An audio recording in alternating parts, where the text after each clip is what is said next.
Hey everyone, welcome in. I'm Jess. I am joined by the wonderful House of Meeple. Joe and Abby are here. Hello, friends. It's time once again for some community connections, but this time you're just getting our lovely faces because we went and did a thing. We did a thing. Aw, thank you, Joe. 13-month subscription. Thank you so much. I appreciate it. No audio from Joe and Abby. Oh no! We have to restart. Hold on. We're restarting. Oh no, because we hear each other on our end. All right, welcome in, friends. I'm Jess. I'm joined by the wonderful House of Meeple, Joe and Abby. Hello, friends. Hello. Yay! We can hopefully be heard now. I was like, hopefully you hear us this time. It's what happens when you do a thing and don't put mute off. That's what it was still Hey, on. it's not a real stream unless there's tech issues. Those are the rules. Oh my I don't gosh. make them. Yeah. But Plus, it's a again, Monday. I think we So, need to do you our know. 3-part harmony again because I thought that was I amazing. know. So you're only going to see our faces tonight, friends, because we did a thing. We did a thing. We did a thing. Yes, we went to OrcaCon last weekend. We did. And Yes. it was fantastic. And Joe and Abby, it was y'all's first time, right? It was our first time finally getting to go to OrcaCon. We were supposed to go in 2019, but Abby wound up not feeling well, so we didn't wind up going. And then the pandemic happened, and yeah, y'all know the rest. Y'all know the rest. Now we're here. Years later, and now it has happened. So initial thoughts, impressions. I thought it was a really like perfectly sized like gaming con. Like not too much buying. Like there was a tiny little like vendor hall and merchant hall and artist alley, but as far as playing games, it was like the perfect environment. It was great. Yeah. James, I'm actually good now. It was in 2016. No, 2019. We were supposed to go in 2019. Was it or was it? It was before that? because we hadn't moved to Gig Harbor yet. Oh, okay. So it might have been earlier than that. Yeah, so maybe like 2017 or 18. Maybe. And we were on the road there, and I got sick. Which, talking on the ride home yesterday, we're like, maybe that was a blessing in disguise because it probably would have just been the two of us playing. Like, maybe we would have been able to find someone, but it more than likely would have just been us two playing, and I'd have been like, we paid money for both of us to just sit here and stare at each other. Oh my god, we could have done that at home in like pajamas. So. Yeah, when we really thought about it, I was like, oh my god, we don't know nearly as many people as we knew and met over the weekend. Yeah, we would have been there. We would have been like, hi, we're gamers, like, be our friends. It would have been a very different experience. So once I've said it once and I'll say it again, bless Twitch for all the friends that we've made, because it would have been a very different con had we not known all of these people from social media and Twitch. Yep. Yeah, it really, really saved our behind. Yeah, and there's a few folks in. James was saying you were not feeling well around Christmas time either, he was saying. That's true. And then I got my wisdom teeth out, which was an experience. So I've just been kind of a perpetual mess for the last, 3 weeks. But now you are better, and now you're here, and we are so excited to be sharing y'all our recap of OrcaCon. So the last time I was at OrcaCon was in 2020, and it was right before everything shut down. So it was when CCG was still kind of in its infancy, and it was me and Gus, or not Gus, or David, or whoever you want to identify him as. Whatever he's going by these days. Whatever his name is. Nowadays, whatever he's going by. We were just the two of us, and so we split duty between hosting a gaming table and hosting a community table, which they had local organizations from around the area in the space called the Community Row, where people can come by and just get pamphlets and kind of learn about things in the area. And so we weren't sure what to expect. So we're like, okay, we'll just kind of divide and conquer. Well, that was exhausting just for the two of us because we did like the full like exhibit hall hours for all 3 days. Oh wow! And so we were like, never again. But it was okay because it wasn't again until 3 years later. So I think we got some learning, and we grew our community, and we got some more people on the crew like yourselves. And so I think this went like by far so much better than it was in 2020. So once again, I will just say, like I said on social media, Joe and Abby, a big shout out to you both to make this happen. Thank you for all of your hard work and organization and just for being there. It was really, really cool. Oh, it was our pleasure. You know, exactly. it's funny when I asked you like 6 months ago when, you know, you do your like end of Wednesday stream, like monthly tournaments, and you'd always say, yeah, you get a bag of stuff for me and the CCG crew. And I thought about it, I'm like, who's the crew? Like, they're never mentioned, they're never seen. And then when we talked about it, you're like, funny story, there used to be a crew, now there is no crew, and I'm running like a one-woman ship. I'm like, no, Jess, let me help you. Let us help you. Yes. And I'm very thankful for that too. Like, because I've done stuff solo for a while, and it's exhausting. I'm not gonna lie, it's exhausting. But so yes, I'm very happy that you both decided to jump on board, and that we've started this wonderful like streaming of community connections. I think it's just been so fantastic just to like talk to people in the industry and like build those connections and things too. And I think it also helped with us when we were at OrcaCon this weekend too, of just like people were more familiarized with who we were. And yes, we had friends in like the Twitchverse, but also from people that are following us in the space, and even, you know, the designers, some of the designers that we've spoken to on the stream are actually there in person. And so it's just really nice to have so many like folks just making those like connections and realizing like, hey, we're people, we want a game just like you, so like come to our table. So yeah, it was super cool, super cool. Yes, very, very fun experience this weekend, and it worked out fantastically. Yeah. Yep. Let's say hi to some folks in the chat, friends. We've got James is here. The stream is officially started. Thank you, James, for being here. He asked a big question. Did we see any orcas at OrcaCon? Because he has gone on a whale cruise in Seattle. Yeah, no, not live ones, but plenty of ones. There were plenty of stuffed ones, plenty of drawings. So yeah, not live orcas, unfortunately. And hello to Brain in a Jar. Welcome in. Unbirthday Angel, thank you for stopping by and saying hello. Deadpan, good to see you. Soften Your Razor, as always, a big hello to you. I see that exclamation point there. Soften Your Razor says, a mighty fine background you have there, Abby. Thank you. Actually, it was funny because I'm really notorious for losing my lanyard. So every time we go to a con or anything, I end up having to buy a new lanyard or take like one of the free ones because I have very poor memory. But then I was like, I'm pretty certain it's in a box. And funny enough, it is also the same exact thing because I really like The Shining. And I also have shoes, multiple pairs of shoes with that pattern on it. So, you know. It's cool. It's great. It's fine. Yeah. Also, Abby, check your cables because you got some like camera flicker going on. I don't know which cable that would be. You just check. Okay, I could check. Just start wiggle stuff, Abby. I was gonna say I'm just gonna start like touching everything, and we're gonna hope and pray. Welcome in, Jonathan. Anyone else that's lurking and working, friends? If you're just following the channel, you might have to do a little 10-minute. Interim period where you have to verify your account and all that kind of stuff. That's just to make sure that you're not a bot and you're not spamming our stream. So we appreciate you hanging out. If you can't hang out for longer than 10 minutes, don't worry. We appreciate you just stopping by anyway.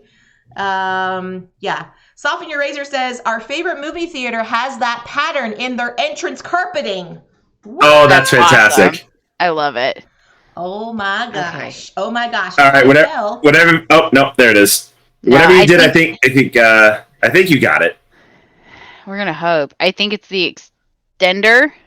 Oh, yeah, it might have be. an extender, and I think that's what's acting a fool.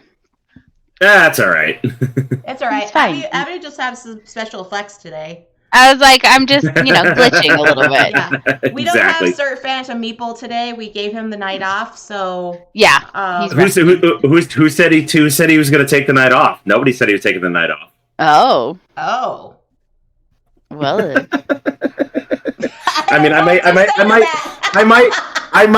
just saying, I might know where he is. That's all I'm saying. Oh, you might know. I might know. You might know. You might know. All right. Well, friends, we're going to do a recap. And what better way to do a recap than do a slideshow? Yay, slideshow! Okay, sorry. I don't have any music to go with it, so you're just going to have to roll with it, people. Okay, so it was over 3 days. And the three of us, look at our lovely faces. Oh, we're so cute. I know. Great bunch of people. We hosted some gaming tables on 2 of the 3 days that were local game designer spotlights, where we asked several designers in the Northwest area to come and play their games with folks in the community, and so they can sit down and learn the game and actually get to play it with the designer. So it was just really, really cool to have that opportunity. And I think we had something like 7 or 8 designers step up and want to participate, which was really, really cool. So I appreciated that. And how easy it was for them to just kind of jump in and be like, yeah, sure. Cool. Well, yeah, we'll do our thing. And so what we did is we had a couple tables in the main gaming space. And the first day we started off, this is some other games that I was playing in the interim. I met up with Board Game Feast, Daniel, and I taught him Shobu for the very first time. So this was kind of a cool game. This was not a local designer. This was just in the side note, little design games that I got to play in the before we started off. And also Verdant from Flat Out Games. This was from the 3 that they list them in the level of difficulty. It's like Cascadia and Calico and Verdant. So I never played this one before. Have either of you played Verdant before? I have not played it yet, but I've seen it played plenty of times. Yeah, and so it's hard to see on this card, but I had to take a picture of it because it's a panda plant. So I had to draft it as a panda plant. So you're basically putting cards down and making rooms and all that kind of stuff. So it's a super fun game. But we're not here to talk about those games. We're here to talk about friends that we've seen in the merchant hall and artist stuff. You might know her. She's an illustrator of said games like Cascadia and Calico, and she thinks she has her own Wicked and Wise. Wicked and Wise. And Wicked and Wise. Just some things. It's the wonderful Beth Sobel. The Beth Sobel, James. That's right. Yes, That's the right. Beth Sobel. So yeah, she was in Artist Alley selling her cards, and we just came up and just hung out and said hi and stuff. And so I got a little selfie with her, and I just so happened to frame it so her banner's right behind us, and it says Beth Sobel, which I thought was kind of funny. Exactly. So now you cannot mistake that it's her. You cannot mistake that. Yes, when in doubt, you'll be like, who is? Oh, yeah, it's Beth. It's Beth. So, all right. So our first games that we got to were from Tate Wu. So this is one of the games that he brought for people to play was Cat Sudoku.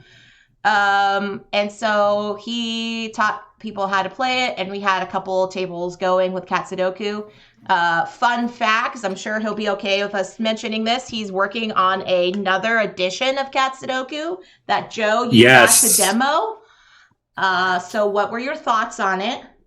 Yeah, it's very, very different. The core Cat Sudoku's still there, but the way you score is completely different. You don't start with 100 points and take, penalties as you go.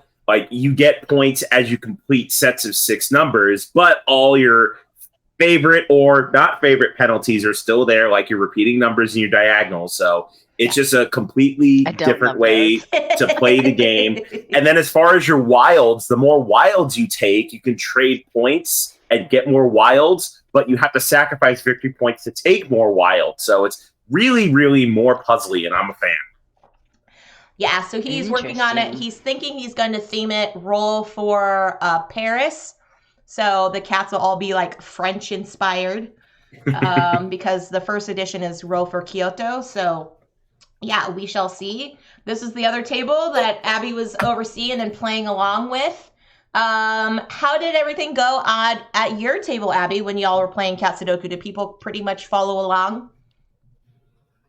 Oh yeah, it was actually really good. There was only a few times people got off by just a few dice. So actually one of them consistently kept being off, and I just felt really bad because every time he's like, dang it, that's more points. Dang it, that's more points. And I'm like, yeah, I'm so sorry, but unfortunately that is more points. But it went really well, and everyone seemed to really enjoy it. Because it's fun. It's a good puzzly game, and then although one of them, bless their hearts, no matter how many times I said you can go all over the board, he literally would not go past Oh. Uh-oh. There we go. I don't know what my computer's doing now.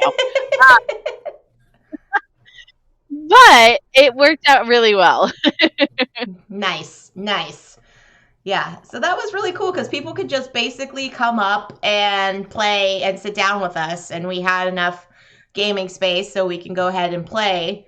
So we also got to play some Fork from Tate Wu. That was kind of a fun little trick-taking hierarchy game. I didn't get any pictures of that, but what I did get was pictures of this game, which is Starry Night Sky from Emma Larkins, who also did Abandoned All Artichokes. So this was me and Daniel, Board Game Feast, and playing against Emma. And so this is going to be coming from Buffalo Games soon. But she had a nice, pretty demo copy with iridescent looking box, and it was all pretty. And she had all these little star bits, and oh my goodness, it was really cool. So basically, you're trying to complete constellations by moving your telescope across the sky.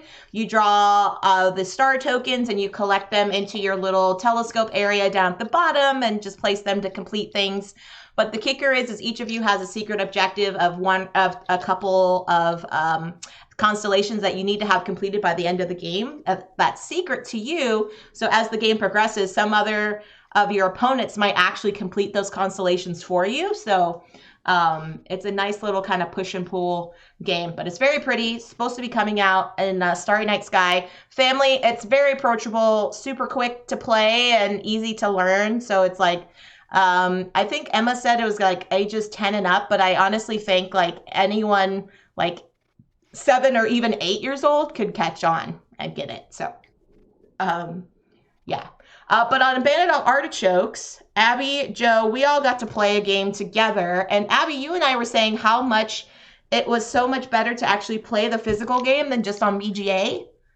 Yes. I have only played it once outside of this weekend, and it was on BGA, and I had no idea what I was doing. So I literally just was clicking whatever BGA recommended or whatever card it would let me click on at one point. Because I'm just I don't know. So what does it matter?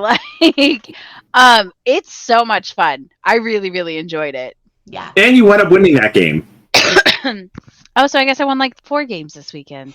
That's not too bad. I'll take it. Hashtag win. Hashtag win. For Abby. 4 out of 15. That's not bad. No, not bad at all. And then some of us got to play Mooncake Masters. This is a tile placement game where you're building out mooncakes and fulfilling orders of these customers. And Daniel from Board Game Feast got to teach us how to play it. And it's a quick, random, tile placement game, and you're drafting tiles. But when you draft your tiles, you draft 3 into your hand, you choose one, and then pass the other 2 to your opponents on the left and right. And so some of it you get is known information and some of it's secret. But at the end of a round, you're supposed to have 3 full moon pies, and you score for flavor, you score for any hazelnuts you have, any egg yolks you have, and then the customer orders. And so it's a very quick kind of puzzly game, but it's really cute, super, super condensed size. And it comes in like a box that looks like an actual mooncake box that you would get at a bakery, which I thought was fairly fun. So after day 1, we all went out to dinner because that's what you do at a convention. Yes, it was so good. Yeah, so first we decided we wanted to go get sushi, but the local sushi place we had, we went to take reservations. And Joe, how long was the wait to get a table? It was over 2 hours. We weren't having it. So yeah, by this time we were like, well, what are we gonna do? And all of us were like, we don't care, I don't know, whatever. And Emma, who's sitting next to me with the lovely pink hair, she was like, well, does everybody like pho? Because I see on Google Maps there's like this pho place, and the name of the restaurant, I'm not gonna lie, is called Pho Eva. It was great. Yeah, Pho Eva. Yes, we're going there. So all of us, so left to right, there's Joe, half of his face, because he was taking the picture.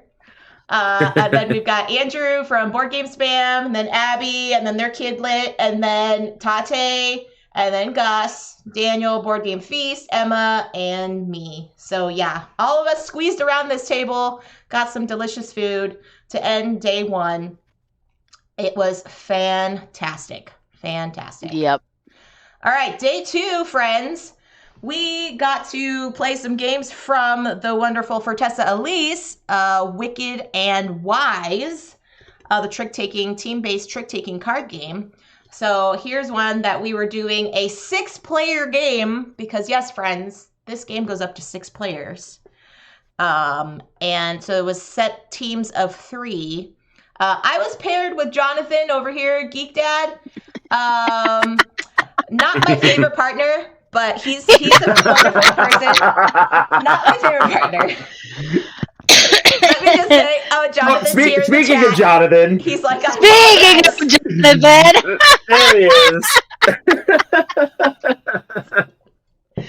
That was perfect timing, Jonathan. Yeah, absolutely perfect timing. Oh my gosh, yeah. So anyway, we did not win said game. I don't know who wins said game.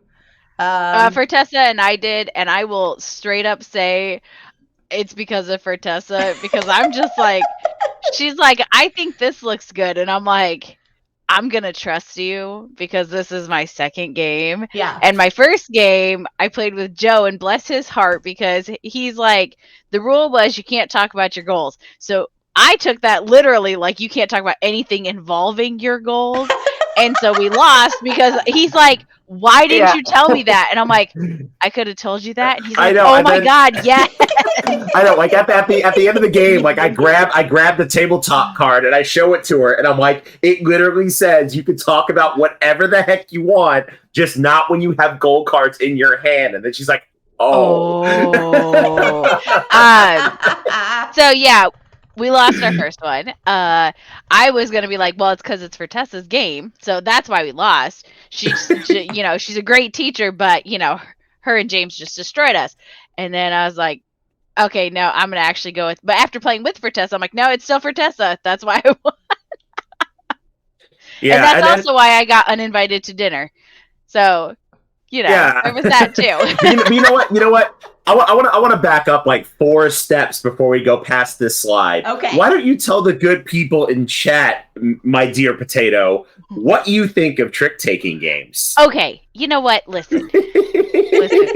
Last night we got home. Joe's putting some stuff away, and I was like, "Oh, I really liked Wicked and Wise," because after I played it the first time, I immediately went over to the dealer's hall because I knew that one of them had it, and so I grabbed a copy and I just looked the guy in the eye and I was like, what's the cash price? And he's just like, oh, okay. And I was like, here's the cash. Thank you very much. Goodbye. Because I was like, listen, I just learned this. You only have 3 copies left. And he had just put it up to look nice. And I was like, yes, this is mine now. Here's my cash. Okay. So yeah, I said that I hated trick-taking games. So I hate trick-taking games at 2 players. I will comfortably say that. Maybe I don't hate them as much because we played Cat in the Box, and I was very much wrong about that. except it is garbage at 2 players. But when you actually play with more people, it's super fun. So maybe I don't hate trick-taking games as much as I thought I did. Well, there we go. And then prior to all of that, we played Skull King one time when we first met Randy, and you liked really Skull King. Yet you and I quote, "I hate trick taking games." Yeah. So maybe I don't hate them. Maybe I just don't like them at 2 players. I mean, and that's fair. Yeah. You know. Oh my gosh. James Brazil is like in shock. He's like, Abby, you hate trick taking? Oh my. I thought I did. I had some bad experiences. He was so adamant about it. Like when I came home with Cat in the Box from Gen Con and we played it at 2 players, she's like, yep, I still hate trick taking games. And I'm like, okay, maybe it's not great at 2 players because, I played it at 2 players and wound up liking it. But I'm like, look, try it with more people before you pass judgment. And I'm glad I did. Exactly what Jonathan said. They just fall flat at 2 players. And that's the thing. Like, if I'm going to play a game, like, I want to, like, be enjoying it. And for me, trick takers, especially at 2, there's almost always a very clear winner and a very clear loser. Like, there's almost no competition. Yeah. And with Cat in the Box, that's what happened is I'm like, I'm annihilating you. You have no way of coming back. I'm like, there's no point in even finishing this game. How would this Cat in the Box differ from like other trick-taking games? Because there's no suits. So you just decide the suit when you're playing the card. Okay. The problem is, so there's 4 colors that you can choose from, and there are 5 copies of every card. Okay. So what happened, for example, in one of the rounds is if you, say, end up with the card in your hand and you can't play it, you've paradoxed yourself. Okay. And the problem is when you have 2 people in front of you and you end up getting paradoxed by them, not of your own choice, it hurts a little bit. But because there's no suits, so essentially you just play whatever you want, trying to get the most tricks to build the most thing. And it is super duper fun at not 2 players. But yeah, it really sucks when someone paradoxes you and you're like, that's really rude. Really rude, you guys. And then you have to look at the whole table and you go, we're not friends anymore. Even though I just met you people, we're not friends. Yeah. Yeah. So speaking of like not friends and not friends, the gentleman next to Fortessa was this new guy that just came to our table and hadn't played trick-taking game before and like totally like annihilated like he was the best. And Jonathan like totally playing the right move at the right time. Mm-hmm. And his partner was Anna Maria, who was sitting next to Abby. And so, who we had on 2 weeks ago here on Community Connections. And she's like, okay, cool. Yeah, I'll just roll with it. And they're like trying to like not talk about their goals by like slightly talking about their goals. And so, yeah. Oh, yes, Jonathan, I would love to play Cat in the Box. So, yes. Eric, that's right. That's his name. Eric passed the vibe check. That is right. He did. Yeah. I hadn't realized you never played, Jess. I have not played Cat in the Box, no. Okay, we are going to fix that, and I will explain how after we're done with our OrcaCon recap. Yep. Yeah. He super passed the vibe check. We're like halfway through the game. We're like, okay, Eric, so you're invited to game nights from now on, because we really like you. And he was like delicately talking crap. Like it was very sweet because it was we're a whole bunch of strangers and the rest of us kind of knew each other, but it was perfect. I'm like, you fit right in. Yeah. Welcome home, friend. Yeah. Yeah. Totally, 100%. So then we got a second game of Wicked and Wise going on, and I think Joe, you popped in for this one. You were just taking a picture at the time. How did you like your 6-player game of Wicked and Wise? Oh, ours was great. I was paired with Brian, goes by Colorblind Games on Twitter, and we completely annihilated the table. It was so great. So you would say you appreciated it? Yes, very, very, very much. Very, very much so. It was my first 6-player game. I thoroughly enjoyed it. Like so much fun. You taught it to me at 2, played it with for Tessa and James at 4. Mm-hmm. Still liked it at 4. I would say even better at 6. Yeah. So it was just really, really funny because all of us also while we were playing, I think during that like hour and a half or whatever, we were making so much noise in the exhibit hall. Yes. Like, seriously, like one of our friends comes over and he's like, can you guys stop having so much fun? Like, everyone else around us is like, hello, what's going on over there? I need to investigate. And we're just laughing and rolling and like. I know, it worked out. It was great. It was so much fun. It was so much fun. So that was Wicked and Wise, friends. And then after that, we had games of Cascadia going on with the wonderful Randy Flynn there and the purple hair. So he was teaching some new folks how to play Cascadia, and next to him is the lovely Anna Maria. And so it was a nice little 4-player game. And may I also mention, this cool little signage that we had here was really helpful because people were walking by and they're like, oh, you're going to have like this designer and this designer, what time are they coming? Blah, blah, blah. We'll come back. Mm-hmm. And so it was just like really, really nice. And then next to it, we had some business cards with our QR codes on them so people can get our links and everything. So it was just like super handy. And it wasn't like over the top, like showy, like here's our giant banner, blah, blah, blah, or whatever. But it was just enough signage, I think, for us to make everybody feel like this is what's happening over here. So, yeah. Have either of you played Cascadia before? Mm-hmm. Yeah, we did it on stream a couple months back. Okay. Yeah. As a matter of fact, it was... So I'm going to tell this story because I feel 1,000% ashamed, and so did Abby at the time. So... This is true. So this was shortly after we met Randy, like in person for the very first time. Like we knew of Randy, but we had never met him, and we like went to his house because another friend of his, Kimberly from the East Coast, was out here, and she invited us along. So we met Randy. We had lunch at his house, played some games, and we're like, oh my god, we've met the guy who designed Cascadia.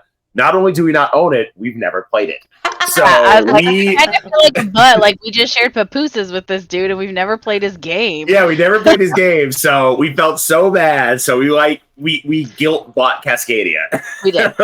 We totally. And then we ended up really liking it, and I think we actually played it right after it won the Spiel. Yeah, shortly after it won the Spiel, and then we streamed it, and then Randy was in chat for the stream, which was really great. So yeah, that's our Cascadia story. That is too funny. Yeah, so I had Cascadia, and I only played it like a couple times before, but every time I've met Randy at like a convention or a meetup or something, I'm like, Randy, we need to play something, and not one of your games. And he's like, okay, like total like random thing. Because, a lot of times when people talk to designers, they're like, I want to play your game and blah, blah, blah, so they're kind of used to that. And I was like, I want to play a game with you, but not one of your games. And so I don't know if he felt offended by it or just kind of like, what? What are you talking about?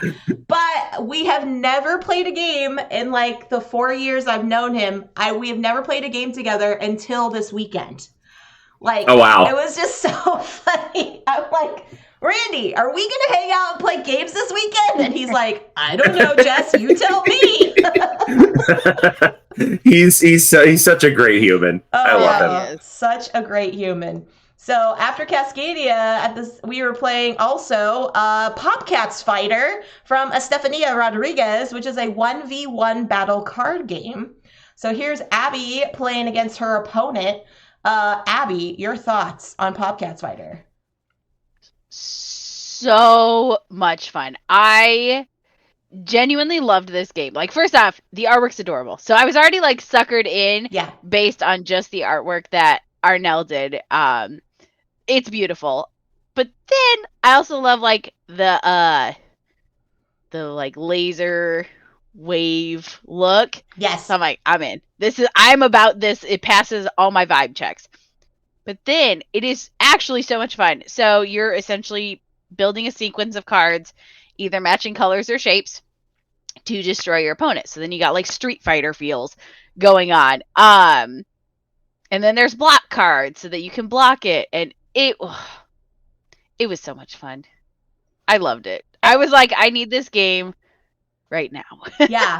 And the hard thing is that I know when I talked with Estefania last year, she was getting ready to put it on crowdfunding in the fall. So fall 2022. But I talked to her in like early 2022, and she was like, yeah, I want to come on stream and like do all the things and all the stuff for the campaign. I'm just getting all the final artwork and stuff ready. She had it available on Tabletop Simulator, I think. And so I got to play it and learn it, and I was like, great, I am so ready for this to come out. Like, and 1v1 battle games are not my jam, but the artwork and like how it played just like caught my eye. So I was like, yeah, for sure. I'm gonna like let everybody know about this game. I'll back it regardless. And so unfortunately and fortunately for her, she actually got a job in the industry, so she had to put a pause on Popcats Fighter. So she's just only had these copies that she just takes to conventions to play.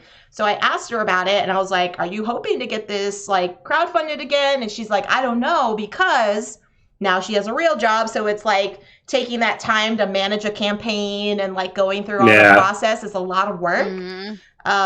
So I don't know, but she was really, really thankful. She's super sweet and like was really glad to like have people just play it. I also have a picture of Joe playing it here. So Joe, what was your thoughts on the game? I absolutely adored it as well. Like I am definitely a child of the 90s. I grew up with Street Fighter and all like the those fighting games of the day, and it really, really had that feel. And then just the re-theming it with cats, adorable cats, mind you. Yes. Yeah. I was just sucked in. Like, absolutely fantastic concept, and I am totally on board with this if it ever becomes a reality. Yeah. Yes. It'll be an insta back the moment I see it. Like, no questions asked, because it is so much fun. And the fact that it's 1v1 is great for people like, Joe and I, who primarily play as 2 players. Because she also did mention that they were working on the 2v2. So I think I think it would make it even better. But at 1v1, it was still excellent. Yes. I loved it. Yes. And the gameplay is what, like 30 minutes? If that. 30 minutes, I think, and that included the teach. Okay. Yeah. So it goes super fast. Cool. So then you can kind of get like a few games in, like best of 3 or best of 5. I think it's supposed to be 3 rounds, but you could even just do 1. Okay. Yeah, in the rules, it's actually a best of 3. Yeah. Yeah. Oh, Jonathan, it sounds like he's got to play it too. He said it is really quick. So. Yeah, super duper quick. Yeah, it's so good. So good. So yeah, Stephania was playing that, and then we got to play a little mini card game, a family friendly card game called Stack the Scoops. And Joe, why don't you tell the story about this game? Yeah, so so I came across this game at Geek Girl Con when I was there. Local designer here in the Seattle area, and her daughter actually came up with the game. So it was during the pandemic. Daughter came up with the game. Husband did the art. They wound up self-publishing it. Cute little like set collection game. But I played it and really, really liked it. I'm like, hey, I would love to stream this. It's a very cute little game. And then as we got to talking, turns out that the designer Astrid actually knows Ruel from like other conventions. So I'm like, okay, so Ruel, and then it just went all like uphill from there. It's like we know this person. We're part of TLN, which Ruel helps run. And yeah, wound up striking up a conversation and a friendship. So I asked her, like, hey, we've got this demo table at OrcaCon. You want to come showcase your game? And she wonderfully obliged. Yes. And it was really simple to pick up. So basically you got that player mat, and the goal of the game is to basically create ice cream scoops. So you have like a base and your ice cream and a topping. And once you get those 3 together, you can collect it for points. And so how does the end game activate? Do you remember, Joe? The end game happens when when does it happen? Was it like someone has like 5 ice creams or something like that? Oh, no, when first person to run out of cards. Oh, that's right. That's right. That's right. So you have a hand of 7 cards, and the first person to run out of basically empty your hand, you get a 10-point bonus, and then everybody counts up their points. That's right. So as you can see on the board, though, the board is kind of set up in a way that there's like a topping and an ice cream and a base of some kind, but in 3 different columns. And so everyone's contributing to all those different columns. I think it's dependent upon player count, right? It is one. It's a column plus 1 players. Okay, so when we were all playing it, we had like 6 columns that we were all working with. But it was really cute because there was every different ice cream scoop had a different like expression, and it kind of reminded me of like Sushi Go, where like each piece of sushi had like very similar art. Yes. Yeah. So like the mint chip was like kind of scowling, and like the vanilla one was like, oh, okay, and then strawberry was like, yay, like I'm strawberry ice cream, and so you're going through and you're stacking all these together, and then you're making your ice cream scoops, and each different piece of the ice cream has a certain point value. But yeah, like Joe said, it's like super, super quick to pick up, and Astrid, who was the designer or one of the family that designed this game, she was super sweet. And we got to play this. I think we got to play it like two games. Really cool. Yeah, we played it twice. So yeah, that was fun. Do you know if they're gonna do anything for like crowdfunding at all? No, they self-publish. You can get this game from their website. Oh, cool. Cool. Well, there you go, friends. If you're looking for a quick little game about ice cream, and I think Abby won before, you could pick that up. So after that, we got invited to the lovely Anna Maria's house, and her partner Ben made some wonderful carnitas and got to play some games. And here's Gus with their doggo Juniper. She was being a little pill to everybody until the end of the night, when she was like, oh, I guess you all are nice people. But we were playing Skull King here, and it was insane. We had like an 8-player It was such a good game of Skull King.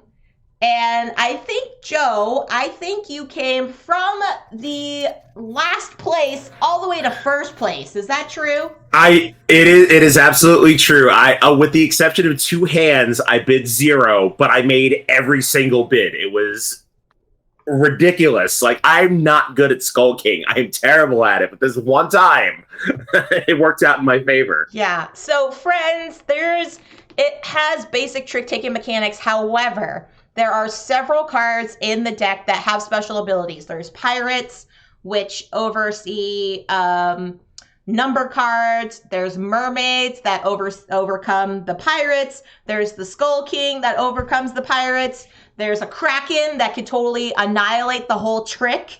So the trick just goes into oblivion. But the goal of the game is, as you're playing through, not only are you winning tricks, but at the beginning of each round, you have to predict how many tricks you're going to win for that round. And if you're correct, you get a certain amount of points. If you're wrong, you get minus points based on the difference of how far off you are. But each round gets incrementally harder because you gain more cards as the rounds go on. So in round 1, you start with 1 card. Round 2, you got 2, and so on and so forth.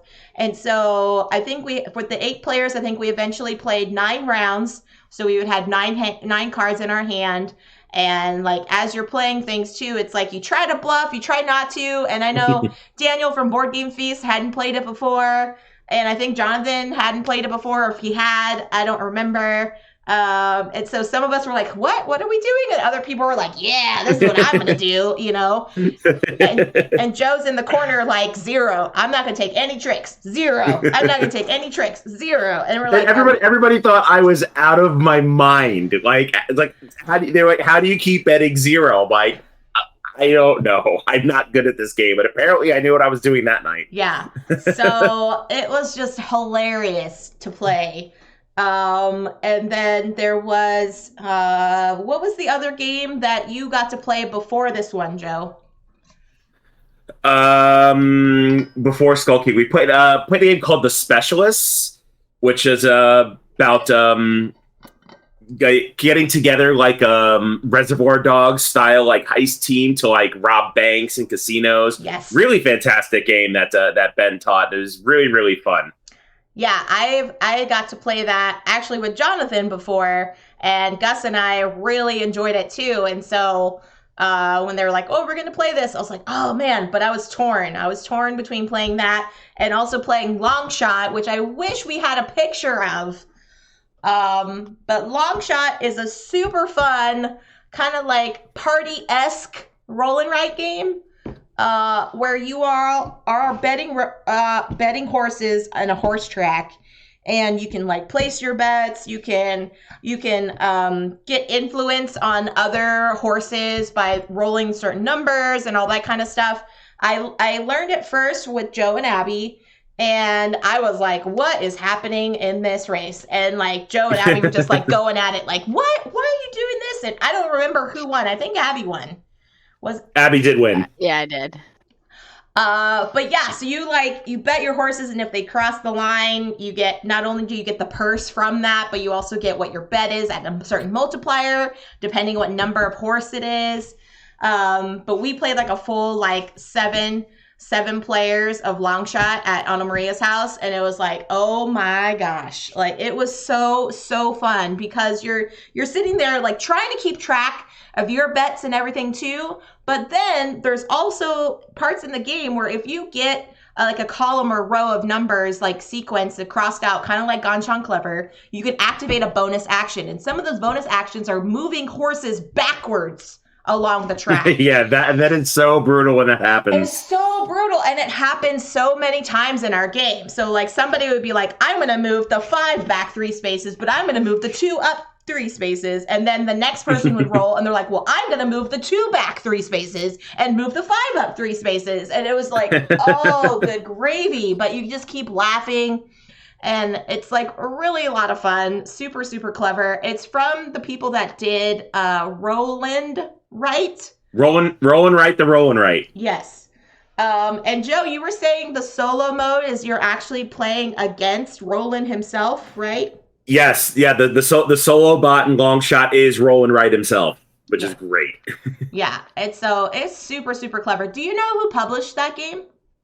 Yeah, it's a small company called Perplexed. I'll throw it in chat. Okay. But yeah, I think the Kickstarter for it was like last year, or yep, there it is. Thanks, Jonathan. Yeah, Perplexed did it, and it's just really cute. Like I played it. A buddy of mine had it, and I played it. Really liked it. Couldn't find it anywhere, and then I found them at Gen Con, and I'm like, yep, bought everything for it because I was super in love with it. Yeah, it's definitely a game that I would take to a convention. I feel like, because it's quick-ish. Like it plays under an hour.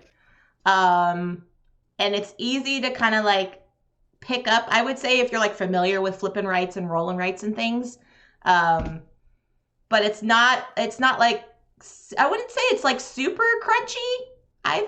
No, not at all. No, I mean, there's a little strategy involved, but then you're also relying on luck because you're rolling the dice. So there's a lot of randomness involved, but there is a little bit of strategy. Yeah. So that was just fun. I'm really glad you guys brought that because I enjoyed playing it all the times. I knew it would be a hit because I absolutely adore that game. Yeah. And truthfully, the solo is super easy to pick up. And it's great because it doesn't take a lot of time. So like when all of your friends are doing other stuff and you're sitting at the table, boom, you can bust it out and bust it's not a problem. Long Shot. There we go. So, friends, we wrapped up our third day of OrcaCon by just playing games and doing whatever we wanted that day. We didn't have a set time schedule for designers and stuff. We chose not to on purpose, which I think was really good because that way it gave us flexibility to like play and do what we want. We didn't have to be restricted to a table. So, first game that we did on Sunday morning was a little bean farm game called Bonanza. Bonanza. And Abby and Joe, this was your first time playing Bonanza, right?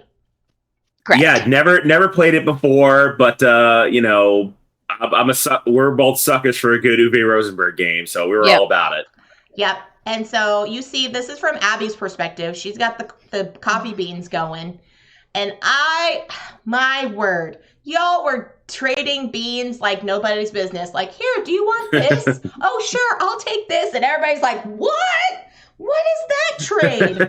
Oh my gosh. It was like, I'm really surprised, like, we didn't come to blows at some point with some of those trades.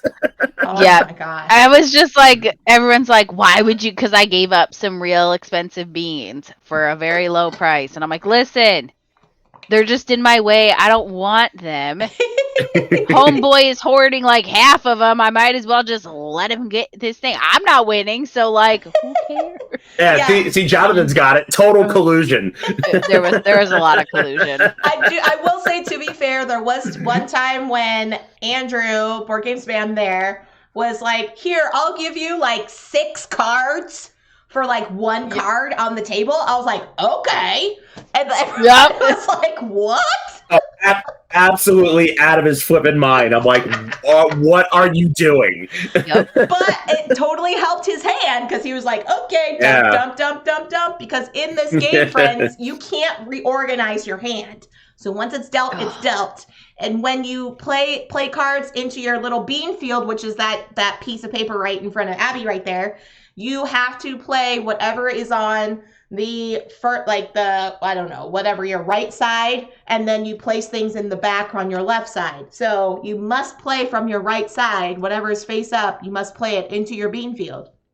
So the way you can manipulate and reorganize to get better placement is you can sell stuff on the auction table, which is what those cards are in the center, and you can draw cards out from different spots in your hand to shuffle things closer together. So, but it was just, oh my goodness. It was so funny because people were like, well, I don't know about this and I don't know about that. I'll just take this off your hands. There was a lot of times you said that, Joe. There was a lot of that. I'll just take it. I was like, what? Hey, it worked. It worked like once. Yeah. My goodness. But that was a full 7-player count also on Bonanza. And yeah, it's an old school Uwe game. And the guy that we're playing with, you don't see him there in the photo, but his name was Reggie, and he had the 10th anniversary edition, and I guess it came with an autographed picture of Uwe. Yep. Yeah, it did. Which I thought was hilarious. So he's like shuffling out, and it's like he pulls out the rule book, and he's like, "Oh, here's a picture of Uwe," and we're like, "What?" Like, just total random. Yeah, it was so much fun. It was so much fun. The 25th anniversary. Oh, my apologies, Jonathan. It is a really old school game, he says. All right, so 25th anniversary. But it was in one of those cool boxes that, like Next Station London, where it, like, magnetizes on the side. Yeah, it was a gorgeous box. Yeah, it came out really, really nice. Then, oh my gosh, friends, I think this was probably the highlight of the convention. Oh, I'm having nightmares about this game because I thought it was great. No, and here's why. Like, yes, Abby won. Like, she's terrible at this game. Okay, wait. I was Wait. Did anybody? I have to explain what this game is first, though. Yeah, do that, and then I'll go through it. I'm sorry, I'm jumping the gun here. I have been wanting to play this game forever. However, the wonderful Gus, I love him dearly, has no desire to play this game. So I've been trying to get this to the table, like rent it at a board gaming library or something.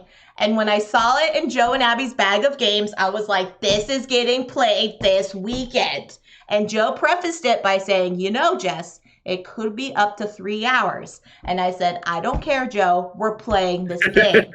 So we got Food Chain Magnet, friends, to the table. That's right, James. Food Chain Magnet to the table. Now, Joe, please explain why you're having nightmares about this game.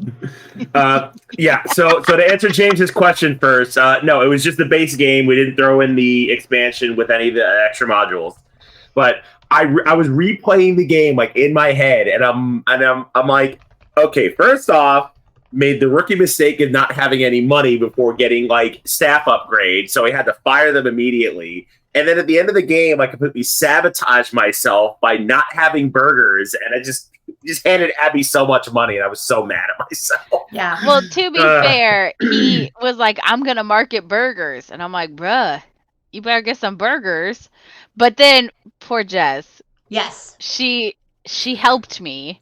Oh, Jess handed Abby the win before the game even got going, which is the best part. Yeah, so it was so funny because as Joe's explaining it, it's a basically hierarchy game. It's a hierarchy economy game. You can't do this unless you do this. You can't do that unless you do that. Okay, so makes sense. You can't sell stuff if you don't have advertisements for said stuff. So what do I think? My first move, I'm gonna put up some advertisement. Put up some advertisement right there in the center, friends. You can see some little green bottles. I was selling beer on round 1. Did I have any delivery people to sell me beer? Absolutely no. Because I did not think about that. But what did Abby do? She got her waitressing. She basically opened up a speakeasy, took all of my beer, got a discounted manager, so she sold cheap beer. So every time my advertisement, which was a permanent advertisement for the beginning, for like the remainder of the game, because I was the first person to advertise, basically fed into the speakeasy. So I think my restaurant was actually an investment capital of Abby's restaurant. It really was. Basically. I mean, we could have combined and I could have just laundered money through you because I feel like, it was, I never sold any food. I sold beer and like 4 Cokes the whole entire time. And it was really, so mind you, I am normally atrocious at this game. The last time we played, Joe and I looked it up and I was surprised I broke 100 because it was a really bad game for me. Yeah. And so I was just like, oh, well, I'm just going to have waitresses and like sell beer. And that's all I did the whole game. Yep. So like Joe and Jess are out there making pizzas and burgers. And I'm just like, beer. And it didn't help. So you can kind of see there's a house that has, so like if it's like a little square. So this bottom beer right here was right next to my front door. Yep. And so I'm like, I'm just going to let them stumble on in and buy more beer. Yep. Yeah, you had a frat house literally across the street from your restaurant. They just stumbled over, drank, stumbled home. Yep. That's what it felt like by the end. They're like, what have you even done? And I'm like, I sold beer and have waitresses, and that was my whole game. And the worst part about it is you were the first to $100, so your CEO became a CFO. Yes. So you had this one house paying like $72 for a friggin' beer. I'm like, what the hell? $72. It was a little bit insane. And I was like, wow, this is really great for me. Oh my gosh. But yeah, I was basically the kingmaker for the potato. That's right, James. Yeah, that's exactly what happened. I was like, it was my first game, and to be fair, I was always one step behind what Joe and Abby were doing. And so I was like, I was following along, but I was one step behind. So then I was like, oh, forget it. I'm just gonna make burgers and pizza, trying to get it. I ended up with $10 at the end of the game.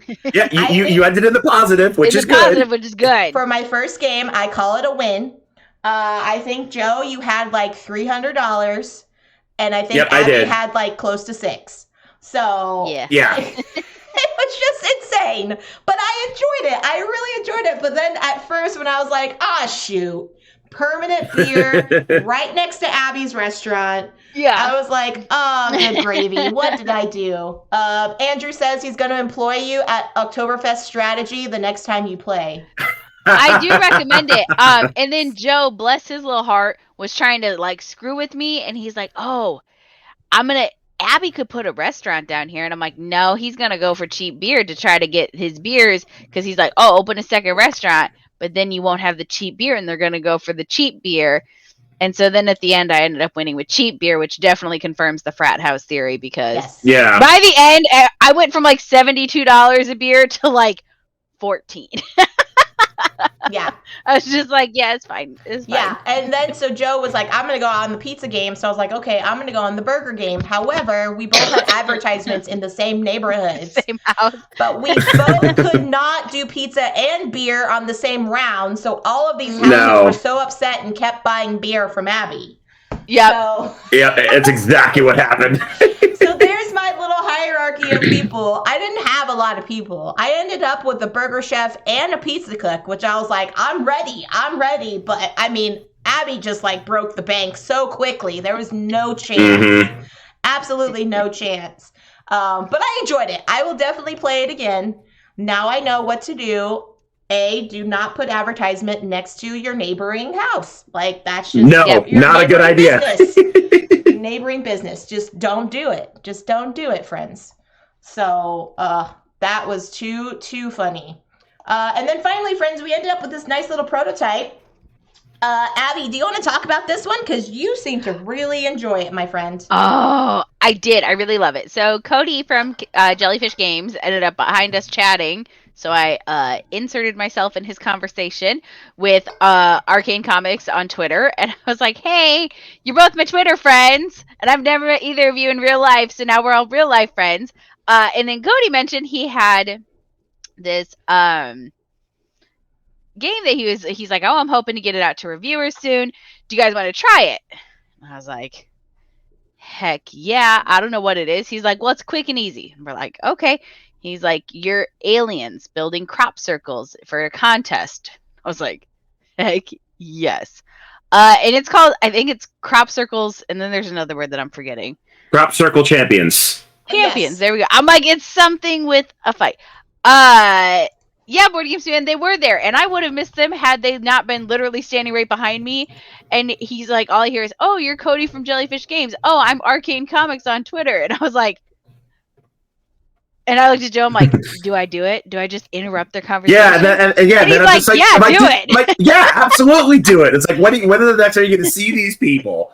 So then I literally sat there, like, waiting, and then, like, the moment they stopped talking, they were like, oh, okay, well, I'll see you later. I'm like, wait, you're both my Twitter friends. Hi. I was like, let's be friends in real life. And so that's how I made friends. That's awesome. I recommend it. Just to go insert yourself. Anyway, so Crop Circle Champions. So it is really quick tile laying game where you are trying to build the best crop circles. And the biggest scoring thing is you want your crop circles to be closed. You don't want open ends. And it's super short. You only get, I think it was like 20 something 20 turns. Yeah, 20 turns. That's it. And that's your whole turns. And it goes by super fast because you take 2 tiles each to build out to the best crop circle. And so you can't see them, but there are scoring cards. So you based on patterns. So you want the colors in a certain way to get points. It's just super fun. Super duper fun. I really, really, really enjoyed it. It was nice, quick, easy to teach, easy to learn. And yeah, I mean, even though I tried to give myself -6 more points than I should have, it was really good. Yeah, and it went really, really fast, which I was like kind of surprised at. Yeah, it's like 20-25 minute game, like very quick. Yeah, and so I was like, oh shoot, what am I gonna do? Like, like I had a strategy. Like, I'm across from Abby right there, so you see some tokens on my crop circles, but by the end I was like, oh no, because you have certain scoring cards, but once you score those cards, you have to mark tokens on some of the crop circles, and you can't score those those hexes anymore. But what I thought was, not only can you not score them, but you cannot place next to them. But that's not true. You still can place next to them. So I totally hosed my strategy because I was like, oh shoot, I can't place any more near these. I have to work on the other side. But that's not the case. You can still build and score from other hex tiles. Yeah, because I think you had said something about it, Jessica. Cody and I look at you as like, what are you talking about? You could totally place there. Yeah, so then I was like, oh shoot. So I ended up in last place because I just failed. But it's okay. I enjoyed it. It gave me like Carcassonne feels. Yes, very much so. And so it's like one of those games that I feel is going to be like super approachable, and like Cody was super nice to like ask for feedback and things of that nature. So he said it's hopefully going to come to crowdfunding next month. That's right? Next month. Yep. Yeah. So, yeah. So, but that was all of the picks that I have. I know that there are others, pictures and stuff that we didn't talk about, but Joe and Abby, were there any other games that you wanted to mention that you were like, oh my gosh, I cannot believe this game, or I wanted to get this game to the table and I finally did, or whatever. So Daniel, Board Game Feast brought Merchants of the Dark Road, which I had never heard of. But he and Joe sat down and they're like, "Do you want to play this?" And I was like, "I don't know what it is, but yeah, sure, I'm down." Oh, did I not send you those pictures, Jess? No, that's okay. Well, they're coming now. Okay. We're a little mess. And it was so much fun. Like, it is just like pick up. Oh, both of our videos just went out.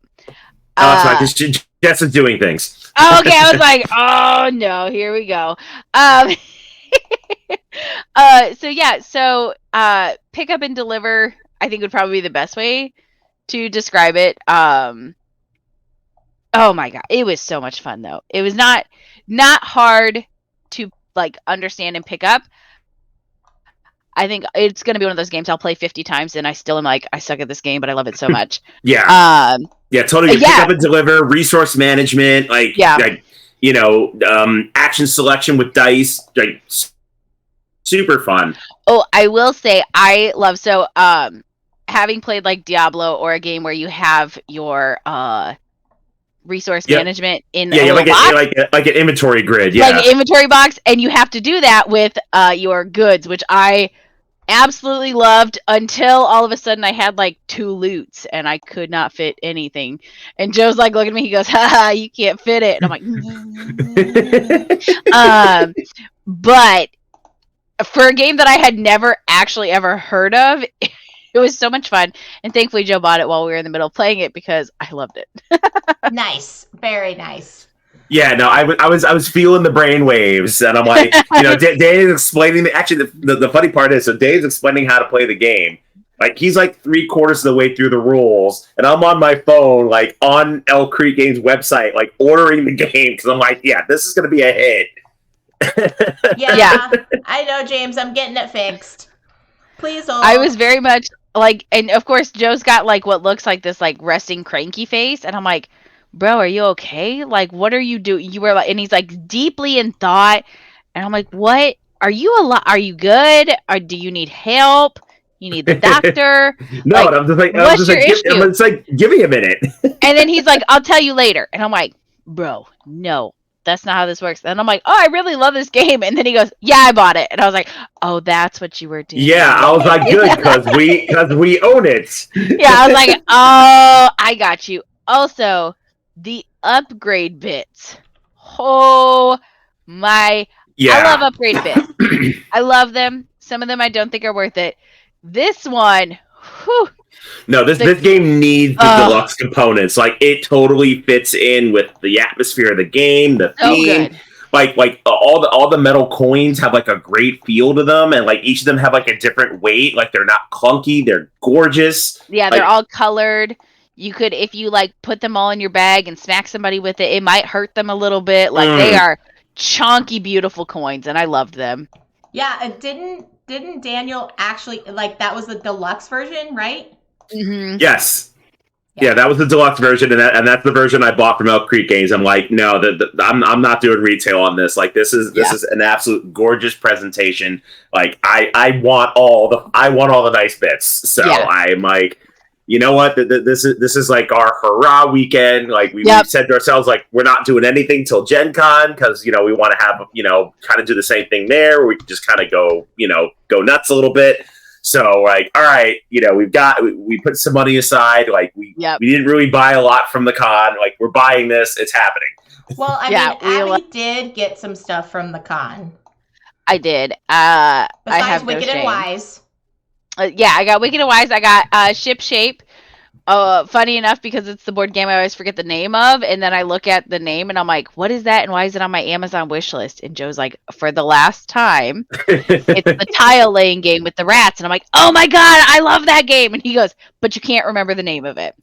So we were there, and Thing 12 Games was there, and he goes, oh, they have Ship Shape. And I'm like, oh my god, just give it to me now so I can buy it, because I'm so tired of forgetting what it is on my Amazon wish list. No, before that, I handed it to you, and you're like, what is that? Oh, I'm like, this is Ship Shape. I forgot. And then once again, she's like, okay, why do I care about this game? Yep. I'm like, Yep. it's the one that Anna Maria taught us, and you liked looking down like at the treasures and the rats, and then you're like, oh my god, then you took it from me, and I need this now. Yeah. And then there was a few little cute crafty stands. Like one of them had earrings, so I bought some Old Bay earrings and some White Castle burgers and French fries. Yeah, the Old Bay seasoning boxes.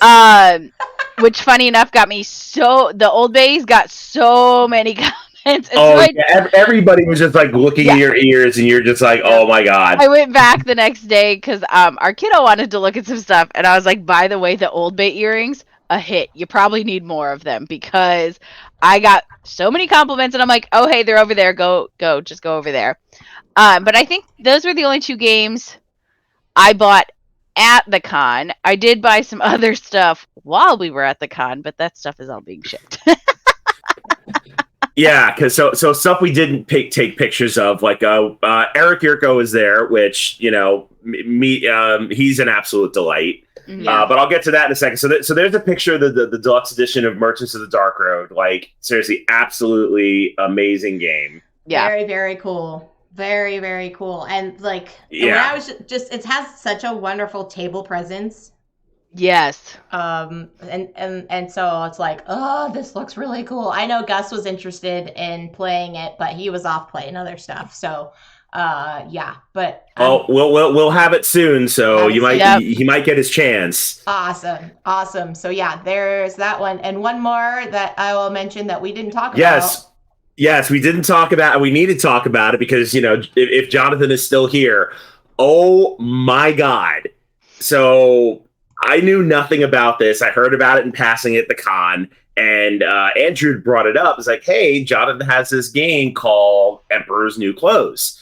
And, I apologize again. I apologize again. No, Jonathan, do not apologize. No, this is amazing. Do not apologize at all for this. So he brings it out, and he's telling us about this game, and he's like, yeah, I developed this special printing process that only quote unquote real gamers can see the game. So he brings us out, and I kid you not, it's like right there in the picture, all the components are white. Absolutely white. The cards are blank, they're white. The dice have no pips. The cubes are all white. The board is blank. Like, everything is just white. And we're, at first we're like, okay, what in the heck is going on here? And then Jonathan starts to explain the game. There's a whole bunch of roles, like one person's the emperor, then there's like a mother and her child, there's like a knight, there's swindlers, and they all have these different roles and how they work. However, the thing is, like, as you're quote unquote playing this game, you basically choose what role you are, but you're not really choosing it. Like, you have this blank card in front of you that's your role card, but as you go around the table, you're kind of just like, oh, I'm the swindler and I'm doing this. And then as the game goes on, it's like, oh, now we're going to introduce action cards. So everybody gets 3 more blank cards. And then everybody's like, oh, this card says I can cancel your action. Or this card says I get like this much gold. And it's kind of like this role-playing, like, board game Euro experience. And Anna Maria and I are sitting next to each other. We're just in stitches laughing. Like, this is like the greatest thing we've ever seen in our life. Yep. Andrew says I have to say, of the con, says Andrew. Yes. Yeah, I absolutely agreed. Absolutely agreed. Game of the con. Like, I adored this, and I really hope Jonathan does something with it. Because Anna Maria is like, oh my God, this is like the game like Violet Daisy needs to sign, like, right now. Yeah. So I really hope something happens with it, because I was blown away by this presentation. It was amazing. Yeah, it was so awesome. Andrew also says, early contender for new to me game of the year. Yes, and so absolutely. To that, so myself and Joe and Andrew on Sunday, we're out getting some food at the food trucks. And Andrew's like, so what you guys think? You like, games or whatever. And we started talking about Emperor's New Clothes. And this other gentleman in line, like, overhears us, and we're just like, oh my gosh, yeah, blah, blah, blah, all this kind of stuff, And And he's like, what game are you talking about? And so Andrew's like, yeah, it's this game that's kind of an older game. It was on Kickstarter like 10 years ago called Emperor's New Clothes. And we like describe it to him. And this guy's eyes literally just like lit up. He was like, what? Where can I get this game? Where can I buy it? And we're like, well, he didn't. I'm like, you kind of can't. You kind of can't. Like, he only has his only production copy. And, like, we're trying to see if he wants to do a reprint. And so, yeah, Andrew says we need a 10th anniversary edition. So, we do. But it was just so funny how, like, instantly this other guy was just like, what? What are you talking about? And it was like, if you know, you know. So yeah, and then we see Jonathan's like, oh, hey, by the way, we like sold a copy of your game, but dude can't buy it. Yeah, fingers crossed, says Jonathan. So who knows, friends? It might come to life here. But yeah, speaking of other games that we got to play, there was one that I thought was kind of fascinating, and I wasn't really sure how to feel about it, but until we played it, I thought it was fantastic. It was a game called Fruition. Yes. I was just about to get to Fruition. Yeah, it was an 18-card game from Button Shy. And it's just like a simple party game. And so the deck is 18 cards, and on one side of the cards there is a letter. Underneath the letter are some topics, and then on the back side is a fruit. So you shuffle them up and you lay them out in kind of a display so that one card is facing vertically that has the letter. The next card you draw will face horizontally to show the topics. And then the third card you will face vertically next to it to show a fruit color. The fruit color will indicate the icon of said topic that you're supposed to talk about. So the goal is to try to collect 5 cards at the end of the game. And how you do that is with the letter and the topic, you're supposed to randomly spitfire things that apply to that topic from that certain letter. So let's say the letter was B, like boy, and the topic was toys. And so you had to start randomly saying things like that start with the letter B that would be in saying for like a toy. So you'd be like a baseball glove or a batting mitt or something like, like all those kind of things. So you just like rapidly spitfire. However, the person that drew out the cards is going to be the judge, and they decide who is the last person to give a valid answer. And then after a few seconds, whoever's the last person will actually win that card and go for it. What was funny was I had one where it was the letter J, and my God. The topic was bugs. Insects, bugs. And everyone could only name like 2 bugs.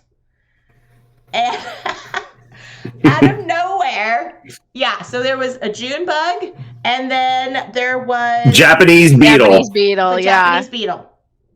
And that was it. And then out of nowhere, Eric, from What's Eric Playing, goes, grasshopper. And we're like, grasshopper? Like Jurassic Park grasshopper? And we just start rolling. Granted, it's like 10:30 at night, so we're just like, whatever. So we're like, we're just going to give it to you because it's just hilarious. And so you just keep going through the deck and keep playing until somebody has 5 cards. But there was one that I remember. It was the letter C, and it was feelings. Oh, you and Eric went back and forth for like 10 minutes. Like, no joke. I sat there and I was like, every time I come up with one, like, and I think I'm ready to say it, they've already said it. So I'm just like, well, that's fine. And it even got like other people's attention to the point that they sat down with us because they're like, oh my God, they just went back and forth. I was like, what? Yep. And then, of course, I'm sitting over there, and they're all, like, naming off these feelings, and I'm just, like, hyper-focused on grasshopper. Yeah. And I'm like, yep. They're like, content. And I'm my God. We did not stop saying grasshopper for, like, the rest of the game. Like, I think we jokingly was like, all right, house rule, grasshopper is in. Grasshopper is an approved you can say it.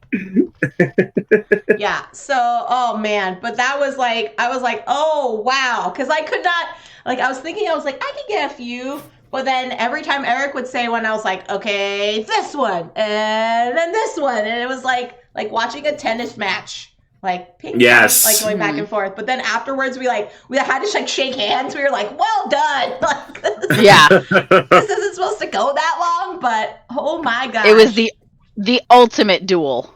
It was so good. Oh man, so that was great. What else was there?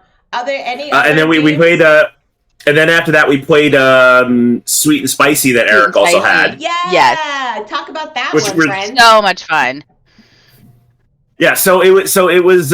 It's like a child's version of BS. If you ever played that card game. Mm-hmm. Yes. So there was 3 suits. So there was chili peppers, like black pepper, and lemons. And you would have a hand of cards. And then you would start out with a 1, 2, or 3 of a suit. And you would say, you put down a card face down, like, I have a 1 lemon.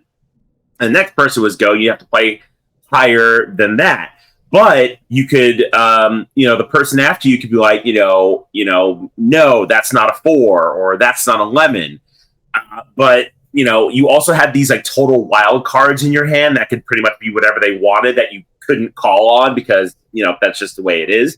And then as you like collect these cards, you got points. And super fantastic game.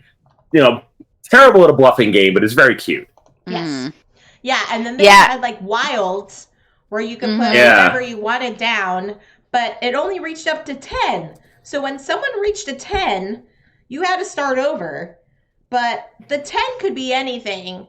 And I was sitting next to Eric again, and like every time he was so sneaky, he would be like, 10 pepper. And I'm like, no. And I'd flip it over, and it would be, you would have to call either the number or the suit. And I was always the opposite. I was like, no, it's not the suit. And it was the suit, but a different number. Or I would call the number and it wasn't the number or a different suit. And I was like, oh my word.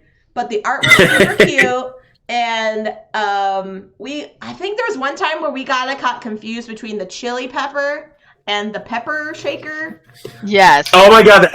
Eric cracked me up. I'm just like, he's like, 10 chili. And then I'm like, no, that's not a chili. And then he flipped it over and it was pepper. He's like, yeah, that's a pepper. I'm like, no, Eric, that's black pepper. That's not a chili pepper. It's like, they're the same thing. I'm like, stop. Yeah, he would be like 10 pepper. And we'd flip and we're like, that's the wrong pepper. Like that's a chili.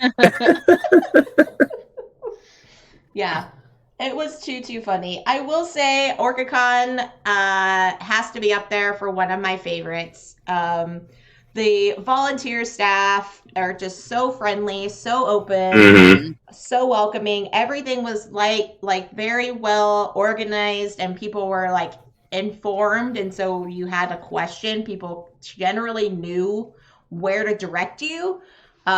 Which was nice because like sometimes you go to a convention and you like see somebody with a staff shirt and you're like, hey, we're such and such. And they're like, I'm just over here in this area. So, it was very, very like well handled. The one thing that I was kind of bummed about that I wish I knew more was that there was a BIPOC lounge.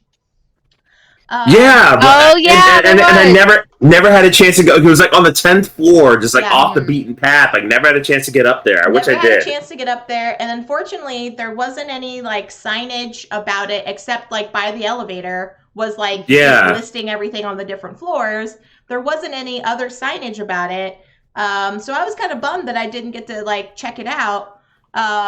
See, Jonathan didn't know it either. And so it would have been cool to kind of check out and see, because it would have been like, a space for people of color to go and check out. And so I am curious to see like how they wanted to like advertise it to know like where things are. I wish it would have been more like advertisement or signage for it. Yeah. So that was because it was honestly it was an afterthought. Yeah. That's what it kind of felt like. Yeah. Where, like, the only place I saw it was exactly on that side of the elevator, which we noticed, I think, on day 1 when we were, like, going to check into the hotel. Oh, yeah. But after that, we both just felt like we're totally forgotten about it. And, I mean, the only thing I super appreciated was they had a dedicated floor that was quiet. Yes. And so on Sunday, like, our kid came with us, and our kid is neurodivergent and really sensitive to noise. Like that is one of their big triggers. Yeah. And at one point I just looked over and they just looked really stressed and frazzled. And I'm like, there's literally a floor that is meant to be quiet. And they're like, can I please go? And I'm like, sure. Packed up all their stuff and we went up there. And when I went to go grab them afterwards, like there was a person who had been sitting there just kind of talking with them and chatting. And then there was a couple other people playing games, but otherwise it was really, I do appreciate that they had that. But again, it was also not very well public. Like it was not publicized super well. I literally just saw it and was like, oh yeah, quiet floor. That'd be good for our kid. And Joe's like, yeah, that would be good because they do get super overwhelmed. And on Sunday it did get a little noisy and I was like, that's understandable. So yeah, 100%. I definitely wish that advertising kind of actually in general, like outside of the signs by the elevators, there was not much of anything. So like I didn't know that there was a whole play to win area on the second floor until like the end of the second day. And I was like, oh, well.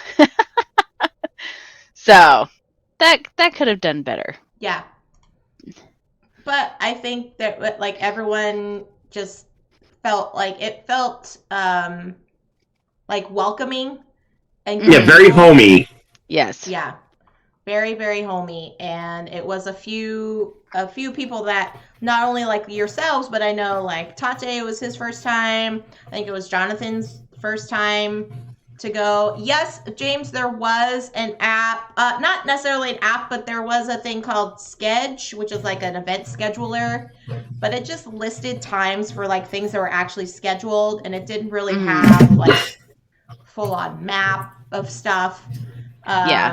So yeah, there were some tournaments. I know there was like a Catan tournament happening. There was. I think that might have been the only one. I think that was the only one because like obviously qualifiers. Yeah, national qualifiers because Donna Pryor basically runs OrcaCon, and I think they also coordinate those national Catan championships. Yeah. And there was also some RPGs going on some of the other floors and stuff too. So it's not a super big con, friends. It's maybe a few hundred. Yeah, very people. Small. Less than 1,000 by far. But so yeah. Jonathan. Oh, Jonathan. Emperor's New Clothes World Tournament was held there too. You may have missed it. Yep, I guess only real gamers could have seen that one. Yeah. Only real gamers, yep. And he also says, I just showed up, hung out in the free play room and never really checked out anything else, which is fair. Sometimes people just find their place to settle in and that's where they go. But yeah, so overall, I think it's one of those conventions that I definitely want to like recommend people coming to. I know Daniel from Board Game Feast was there, and he was like, "Yeah, I was just kind of perusing around," and then I'm glad I kind of bumped into him actually when he was walking out of the Merchants Hall, and I was like, "Yeah, we're gonna be over here and set up," and the three of us, Joe, Abby, and I, were like, "Hey, friends, if you need a place to store your stuff, this can be home base for you for the weekend," and so. That was kind of nice that as the weekend was kind of progressing, if people were like, oh, I'm going to go check upstairs. Can I like set my stuff down and then go upstairs, or I need to go get food or whatever. And so it was really, really chill, really chill. So yeah. Yes. I think we're going to head over actually to Casey and Miguel. It's been a while since we've seen them and like, actually in tandem with us to send exactly. But before we do that, friends, Joe and Abby, why don't you let us know what you're going to be doing on stream this week? Yeah, so tomorrow we'll finish up our OrcaCon wrap up by showing off the games that we got, and then we'll be learning and playing Splendor Duel, which we actually picked up at OrcaCon. Nice. So that'll be tomorrow. Yeah, and then on Friday. Finally going to get Vivid Memories to the table. I know Abby hasn't played it yet. Oh, yeah. Other than when we play tested it like 2 summers ago. 100 years ago, but but you haven't played it since, so you probably don't remember much about it. Actually, was released. we'll do that on Friday, and then I'm sure Amanda and I will come up with something as always for the Panda and Phantom show on Thursday. Very cool. So for me, friends, you can catch me back here on Wednesday morning. I'm actually probably going to be doing a BGA day just because I feel like connecting with everybody in the chat. So hang out with me on Wednesday morning for some BGA. We'll see. Maybe I'll pull Joe in to like hang out with me and play some games on BGA. And then Friday, I'm thinking about playing some Fork. I'm gonna see if Panda or maybe John Book of Nerds wants to pop on for that before their Friday Fun Day stream. Because Tate is going to be doing some crowdfunding for that soon. So we want to get some hype for that game. So that'll be sometime. Which was super fun. It is super fun. For another person who doesn't like trick-taking games, I really like Yeah. Yeah. Exactly. Abby hates trick-taking games. Abby hates them. All of the trick-taking games in the world, y'all. All of them. He's like, name one you hate. And I was like, and he's like, that's right. Be quiet. I was like, yeah. One. Oh, man. All right. So, friends, until next time, stay safe, enjoy your board games, be kind to one another. Thanks again to my wonderful co-host, and we'll see you all on the next one. Bye, everybody. Bye. Bye.